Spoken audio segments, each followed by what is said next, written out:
आउज़ुबिल्लाहिमिनश्शैतानिर्रजीम बिस्मिल्लाहिर्रहमानिर्रहीम।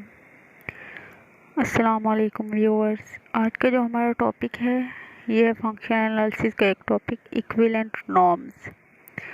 Equivalent norms क्या होती है हमारे पास, इसकी आगे एक्सप्लेनेशन डेफिनेशन वगैरह देखते हैं।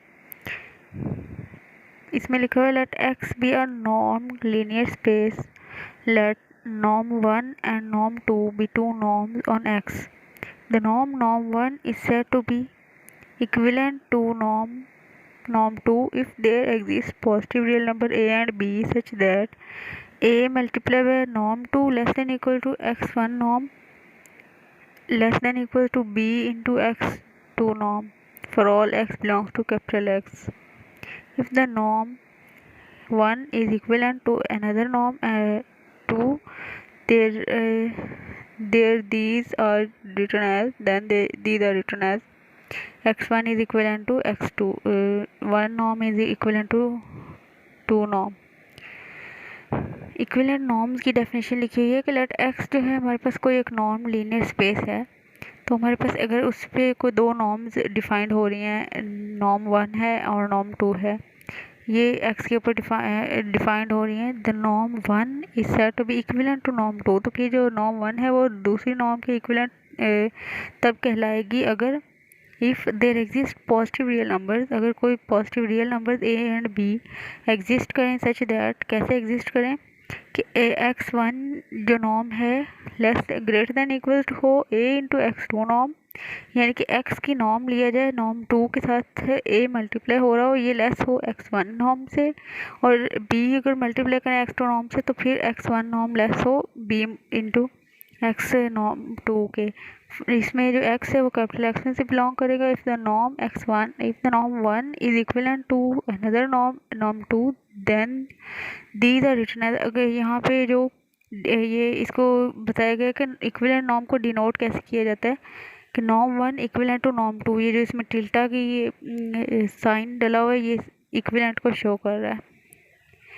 इसकी एग्जांपल देखते हैं। इसमें लिखा हुआ है if norm 1 is equivalent to norm 2 in a normed space X, then show that norm 2 is equivalent to norm 1। Example है कि हमारे पास नॉर्म 1 अगर नॉर्म 2 के इक्विवेलेंट है एक नॉर्म स्पेस X में, तो हम लोगों ने शो ये करना है कि नॉर्म 2 भी नॉर्म 1 के इक्विवेलेंट है हमारे पास। ये यहाँ पे जो लिखा हुआ है कि नॉर्म 2 जो है वो भी नॉर्म 1 के हमारे पास इक्विवेलेंट है। सोल्यूशन देखते हैं। Since norm 1 is equivalent to norm 2, so there exist positive real numbers a and b such that a into x norm 2 less than equal to x norm 1 less than equal to b x norm 2। ये equation number 1 हो जाएगी। ये जो ऊपर definition equivalent norm उसको देखते हुए x1 equivalent to x2 यानी कि 1 norm equivalent to second norm, इन दोनों को ऊपर वो डेफिनेशन अप्लाई की इक्विवेलेंट नॉर्म्स की, और ये हमारे पास आ गया है for all x belong to capital X। Equation 1 बन गई हमारे पास। Now from equation 1 we have, equation 1 में से अब जो पहला पार्ट है ना x1 norm is greater than equal to a into x2 norm, इनको अलहदा कर लेंगे, and x1 norm is less than equal to b into x2 norm, इसको अलहदा कर देंगे। देन a जो है वो मल्टीप्लाई हो रहा है x2 नॉर्म के साथ, तो इसको ये इधर आके 1 नॉर्म के साथ डिवाइड हो जाएगा, और b जो है वो 2 नॉर्म के साथ मल्टीप्लाई हो रहा है तो 1 नॉर्म के साथ डिवाइड हो जाएगा। इस तरह से अगर देखा जाए तो x2 नॉर्म जो है वो लेस देन इक्वल टू है 1 ओवर a x1 का नॉर्म जो इक्वेशन 2 है, और 1 ओवर b x1 नॉर्म जो है ये less than equal to x2 का नॉर्म इक्वेशन 3 है। तो इस इन दोनों को अगर कंबाइन करें, combining both equation 2 and 3 we get 1 over b into x norm 1 less than equal to x norm 2 less than equal to 1 over a x norm 1। इन दोनों को कंबाइन करें तो हमारे पास ये आ जाती है equation for all x belong to capital X। This shows that x2 जो सेकंड नॉर्म है ये इक्विवेलेंट है x1 के। देखें अब हमारे पास जो है पहले अगर ऊपर देखा जाए डेफिनेशन जब अप्लाई की थी 1 नॉर्म इक्विवेलेंट टू 2 नॉर्म के ऊपर, तो हमारे पास x1 जो नॉर्म था वो दरमियान में आ रहा था, और x2 नॉर्म जो है वो साइड पे था हमारे पास, उसके साथ स्केलर्स मल्टीप्लाई हो रहे थे, रियल नंबर्स मल्टीप्लाई हो रहे थे। यहाँ पे अगर देखा जाए तो हमारे पास x2 दरमियान में आ गया है, और जो 1 नॉर्म है वो साइडों पे चली गई है, और 1 ओवर a 1 ओवर उन दोनों के साथ मल्टीप्लाई हो रहा है। तो इससे ये साबित होता है इस डेफिनेशन अगर अप्लाई की जाए नॉर्म की, तो नॉर्म 2 जो है वो इक्विवेलेंट हो जाएगा नॉर्म 1 के।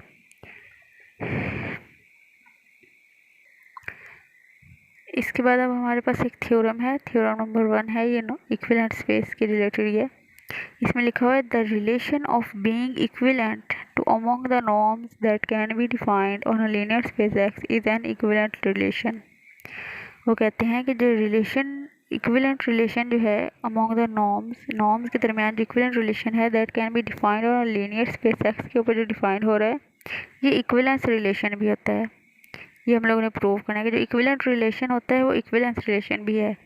इक्विवेलेंस कैसे है? जब इक्विवेलेंस प्रूव करना होता है उसकी 3 प्रॉपर्टीज़ होती हैं, उनको प्रूव करना होता है, reflexive property, symmetric property and transitive property. तो इन तीनों को 1 बाय 1 प्रूव करेंगे। अगर ये तीनों प्रूव हो जाएंगी तो हमारे पास यानी कि सेटिस्फाई हो जाएंगी इक्विवेलेंट नॉर्म के ऊपर, तो हमारे पास जो ये इसका रिलेशन है वो इक्विवेलेंस रिलेशन बन जाएगा। चलिए आए प्रूफ स्टार्ट करते हैं अब हम लोग। इसमें लिखा हुआ है रिफ्लेक्सिव प्रॉपर्टी, पहले ए नंबर पे है। फॉर एनी नॉर्म, कोई भी एक नॉर्म है एक्स के ऊपर, कंसीडर 2 पॉजिटिव रियल नंबर्स, इसमें से 2 पॉजिटिव रियल नंबर्स कंसीडर कर लेने हैं ए बी सच दैट ए को एक्स नॉर्म के साथ मल्टीप्लाई करना है और बी को एक्स नॉर्म के साथ मल्टीप्लाई करना है for all x belong to capital X. और इस पे अब नॉर्म की जो है इक्विवेलेंट रिलेशन की हम लोगों ने वो डेफिनेशन अप्लाई की है एक्स नॉर्म के ऊपर। सिंपली एक्स नॉर्म के ऊपर अप्लाई करेंगे तो a into x norm less than equal to x norm less than equal to b into x norm आ जाएगा। यहाँ पे जो ए है बी है ये इक्वल टू 1 है, क्योंकि हमारे पास एक्स नॉर्म जो है वो यहाँ पे अगर ऊपर वाली क्वेश्चन में देखा जाए तो ए बी 1 रखें तो हमारे पास x norm less than equal to x norm less than equal to x norm बन जाएगा। तो इसको हम लोग ए बी के साथ भी लिख सकते हैं। इफ़ ए बी जो 1 लिए तब हमारे पास ये ऊपर वाली क्वेश्चन बनेगी। ये इसको हम लोग इस तरह से भी लिख सकते हैं जैसे ये वाली सारी लिखी हुई है। हैंस जो नॉर्म रिलेशन है यानी कि नॉर्म जो है वो इक्विवेलेंट है नॉर्म के, यानी कि रिफ्लेक्सिव होता है कि हर नॉर्म जो है अपने आप के इक्विवेलेंट होनी चाहिए, ये रिफ्लेक्सिव प्रॉपर्टी कहती है। तो ये सेटिस्फाई हो रही है। देन हमारे पास आ जाती है सिमेट्रिक प्रॉपर्टी। सिमेट्रिक प्रॉपर्टी ये होती है कि अगर x1 अगर कोई 1 नॉर्म 2 नॉर्म के इक्विवेलेंट है तो फिर 2 भी 1 के इक्विवेलेंट होना चाहिए। Let one norm is equivalent to 2 norm, then there exist positive real numbers a and b such that a into x2 norm less than equal to x1 norm less than equal to b x2 norm। ये question 1 है जाएगी हमारे पास for all x belong to capital x। ये हमने 1 norm equivalent to 2 norm की जो है इसके ऊपर डेफिनेशन अप्लाई कर दी है इक्विवेलेंट रिलेशन की। तो ये इक्वेशन 1 बन जाएगी। फ्रॉम 1 वी कैन राइट है इसको फिर वही जैसे हम लोगों ने पीछे एग्जांपल की है ना, x1 नॉर्म इक्विवेलेंट है x2 नॉर्म के, यानी कि 1 नॉर्म इक्विवेलेंट है 2 नॉर्म के, तो फिर 2 नॉर्म इक्विवेलेंट होगी 1 नॉर्म की। ये सिमिलरली उसी तरह से हमारे पास ये सारा जो प्रोसीजर है जैसे ये हम लोगों ने ऊपर किया है ना, ये वाली एग्जाम्पल ये सारी सेम एज इट इज़ है। ये सारी स्टेटमेंट अगर इस एग्जांपल की देखी जाए तो फिर ये जो है ये सारी सिमेट्रिक प्रॉपर्टी ही थी बेसिकली। तो इसको इस तरह से देख सकते हैं। उसके बाद हमारे पास आ जाता है ट्रांजिटिव प्रॉपर्टी। लेट अगर नॉर्म 1 इक्विवेलेंट है नॉर्म 2 के एंड नॉर्म 2 इक्विवेलेंट है नॉर्म 3 के, देन वहाँ पे जो नॉर्म 1 है वो नॉर्म 3 के इक्विवेलेंट होना चाहिए, हम लोगों ने प्रूव करना है। Transitive property. Let 1 norm equivalent to 2 norm and 2 norm equivalent to 3 norm. Then there exist positive real numbers a, b, c and d such that अब अगर नॉर्म 1 जो है वो इक्विवेलेंट है नॉर्म 2 के और जो नॉर्म 2 है वो इक्विवेलेंट नॉर्म 3 के, तो हमारे पास जो है इस ए बी सी डी 4 जो है हम लोग इसके रियल नंबर जो हैं वो कंसीडर करेंगे, ये एग्जिस्ट करेंगे हमारे पास। अगर डेफिनेशन अप्लाई की जाए x1 norm equivalent x2 norm के लिए, ये इक्वेशन 1 बन जाएगी। x1 नॉर्म दरमियान में आ जाएगा, x2 नॉर्म जो है वो लेस देन इक्वल हो, इसके साथ a मल्टीप्लाई हो जाएगा और इस साइड पे b मल्टीप्लाई हो, इस तरह से x3 नॉर्म जो है ये भी आ जाएगा। x2 और x3 जो है इन दोनों पे अगर डेफिनेशन अप्लाई करेंगे तो इक्वेशन 2 बन जाएगी। अब ये इक्वेशन 1 है, इक्वेशन 2 है for all x belong to capital X के लिए। तो अब हम लोग ऐसे करेंगे कि इक्वेशन जो 1 है इसको यूज़ करेंगे। नाउ फ्रॉम इक्वेशन 1 वी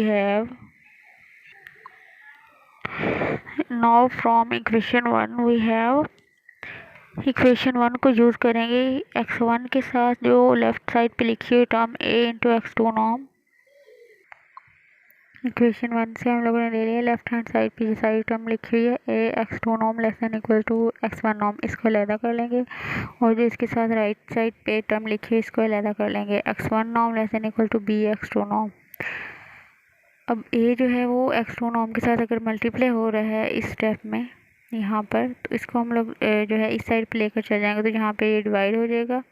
इसी तरह से वन जो b है वो इस साइड पे यहाँ पे ये मल्टीप्लाई हो रहा है, तो यहाँ पे जाकर ये 1/b बन जाएगा, डिवाइड हो जाएगा x1 नॉर्म के साथ। नाउ फ्रॉम 2 वी हैव, ये इक्वेशन 3 हो जाएगी, इक्वेशन 4 हो जाएगी। अब इक्वेशन 2 में से अगर देखें तो x2 का नॉर्म जो है वो ग्रेटर देन इक्वल टू आ जाएगा c इंटू x3 का नॉर्म, एंड x2 नॉर्म जो है लेस देन इक्वल टू आ जाएगा d इंटू x3 का नॉर्म। यानी कि इसमें भी सेपरेट कर दिया लेफ्ट साइड और राइट साइड को, और इसमें से भी c को डिवाइड कर देंगे दूसरी साइड पे, और यहाँ से d को डिवाइड कर देंगे इस साइड पे, तो ये बन जाएगा x3 norm less than equal to 1/c x2 norm and 1/d x2 norm less than equal to x3 norm.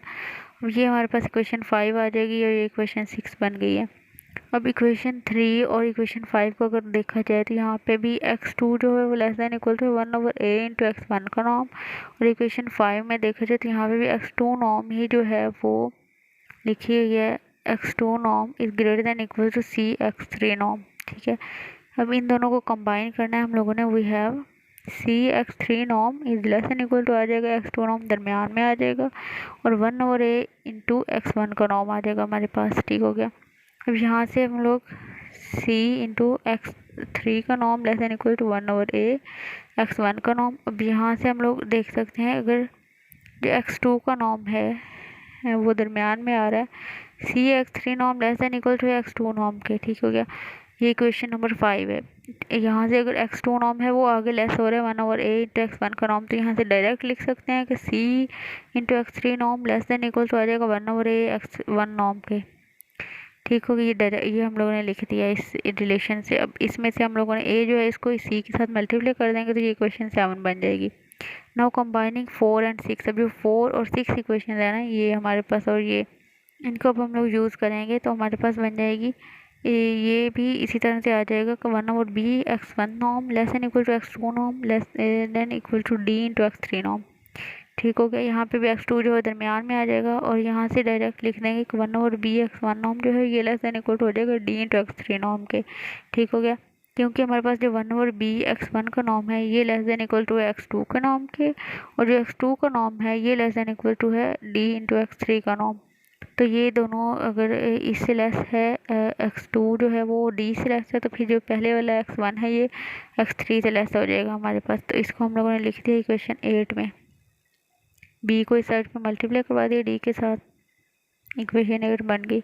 अब इक्वेशन 7 और 8 को अगर कंपेयर किया जाए तो यहाँ पे x1 लिखा हुआ है और इसकी लेफ़्ट साइड पे सारी टर्म्स और less than equal to x1 8 में लिखा हुआ है, और इसकी राइट साइड पे जो टर्म्स है इसको कंबाइन कर लिया, x1 को दरमियान में लिख दिया, और बाकी दोनों साइड पे जो बाकी हमारे पास क्वांटिटीज़ आ रही हैं वो लिख दिया। हमारे पास टर्म्स आ रही हैं a c into b d. यहाँ पे जो अब देखा जाए तो ये इक्विवेलेंट रिलेशन की जो है डेफिनेशन सेटिस्फाई हो रही है कि x1 दरमियान में आ रहा है, तो x1 इक्विवेलेंट होगा x3 के। यहाँ पे a c और b d जो हैं ये रियल नंबर्स हैं हमारे पास, एग्जिस्ट कर गए हैं। तो दिस शो दैट कि x1 जो है जो 1 नॉर्म है ये इक्विवेलेंट होगी 3 नॉर्म के। ठीक हो गया, ये हम लोगों ने प्रूव कर दिया कि जो 1 नॉर्म है ये इक्विवेलेंट है 3 नॉर्म के। hence 1 norm equivalent to 2 norm and 2 norm equal to 3 norm. This implies that 1 norm जो है वो equivalent हो गई है 3 norm के, that is equivalent is transitive, consequently equivalent is an equivalence relation। क्योंकि अब हम लोगों ने जो है इक्विवेलेंस रिलेशन को प्रूव कर दिया है, यानी कि जो ये इक्विवेलेंट रिलेशन लिखा हुआ है नॉर्म्स के दरमियान, ये इसको हम लोगों ने इस पे तीनों प्रॉपर्टीज अप्लाई कर दी हैं। सिमेट्रिक, पहले रिफ्लेक्सिव, फिर सिमेट्रिक, और फिर हम लोगों ने प्रूव की है ट्रांजिटिव। तो इसका मतलब ये जो रिलेशन है इक्विवेलेंस रिलेशन हो गया। तो ये था आज का हमारा टॉपिक, जिसमें हम लोगों ने सबसे पहले डिफ़ाइन किया है इक्विवेलेंट नॉर्म्स को। ये मेरे पास फंक्शनल एनालिसिस का एक छोटा सा टॉपिक था। इक्विवेलेंट नॉर्म्स थी, इसकी डेफिनेशन देखी हम लोगों ने, उसके बाद इसकी एक एग्जाम्पल की, उसके बाद इसका एक थ्योरम किया। ये जो थ्योरम है इसमें हम लोगों ने मतलब कि सारा प्रूव किया।